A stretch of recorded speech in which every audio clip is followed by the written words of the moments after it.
Next topic है बच्चों, do you know radio active pollution. अब देखिए रेडियो एक्टिव पोल्यूशन के बारे में समझते हैं। देखिए रेडियो एक्टिव का मीनिंग क्या होता है, ऐसे कुछ सब्सटेंस होते हैं जिनसे हार्मफुल जो है वो रेडिएशन निकलते हैं, ठीक है। जैसे रेडियम हो गया, थोरियम हो गया, यूरेनियम हो गया। यूरेनियम का नाम तो आपने सुना होगा, जो न्यूक्लियर वेपन्स वगैरह बनाते हैं, न्यूक्लियर पावर प्लांट जो होते हैं वहाँ पे यूरेनियम का इस्तेमाल किया जाता है।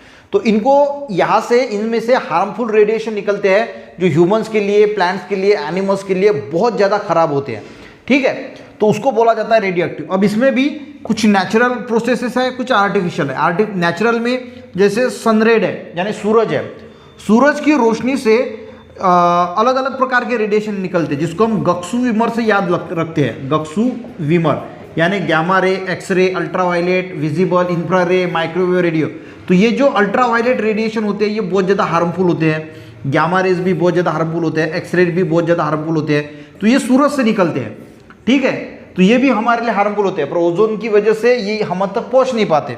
तो ये नेचुरल प्रोसेस हो गई।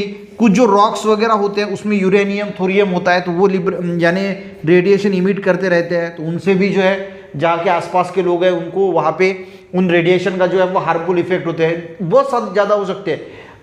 उनमें जेनेटिक चेंजेस आ सकते हैं, कैंसरस प्रॉपर्टीज हो सकती है। और आर्टिफिशियल की अगर हम बात करें तो आर्टिफिशियल में यूरेनियम है, थोरियम है। जब भी इसकी माइनिंग की जाती है यूरेनियम थोरियम की, या प्यूरिफिकेशन किया जाता है, या फिर कई बहुत बड़े बड़े प्लांट्स होते हैं उनमें लीकेज हमें देखने को मिलता है। चर्बोनिल जो रशिया में था वहाँ में लीकेज हुआ।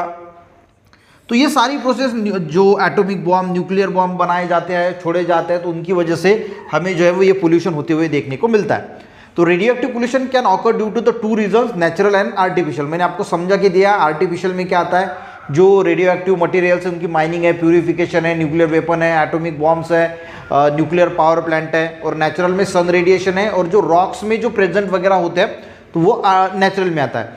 Ultraviolet radiation and infrared radiation are natural radiation, whereas X-ray and radiation from the atomic energy plant are artificial। तो एक्सरे सूरज से भी है और नेचुरल। जब भी हम हमारा एक्सरे वगैरह निकालते हैं तो वहाँ पे अंदर जाने के लिए मनाही की जाती है। क्यों मनाही की जाती है? क्योंकि वो रेडिएशन जो है जो निकालने वाला होता है वो भी ऐसे कपड़े पहनता है कि उसके रेडिएशन को वो अफेक्ट ना करे। तो एक्सरेज भी जो निकाले जाते हैं तो वो आर्टिफिशियल में भी जाते हैं। Chernobyl, Windscale and 3 Miles Island mishap यानी जो घटनाएं हुई थी are the major mishap in the world till present, यानी ये न्यूक्लियर रेडियो एक्टिव पोल्यूशन के सबसे बड़े जो है वो इंसिडेंट थे। Thousands of people have been mishap and there mishap will thousands of people have been affected for a long term due to the accident. और इस एक्सीडेंट की वजह से बहुत सारे थाउजेंड्स ऑफ पीपल जो है वो अफेक्ट हुए थे। Some of the effect of radiation, अब इनके इफेक्ट क्या होते हैं? इफेक्ट लिखना है ना तो प्लांट, एनिमल, ह्यूमन में सब पे लिखना है। Cancerous ulceration occur due to the higher X-ray की वजह से कैंसर हो सकता है। कैंसर जो है वो रेडिएशन से हमें पता है कि जो रेडियो एक्टिव मटेरियल उनसे कैंसर हो सकता है। टिश्यू जो है वो बॉडी के वो डिस्ट्रॉय हो सकता है। जेनेटिक चेंजेस आ सकते हैं यानी जीन्स में बदलाव हो सकते हैं, उसकी वजह से दिक्कतें आ सकती है।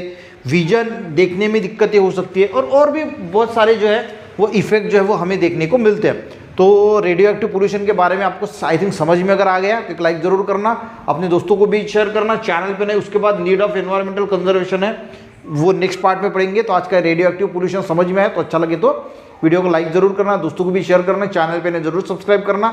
मिलते हैं नेक्स्ट वीडियो में, तब तक के लिए जय हिंद।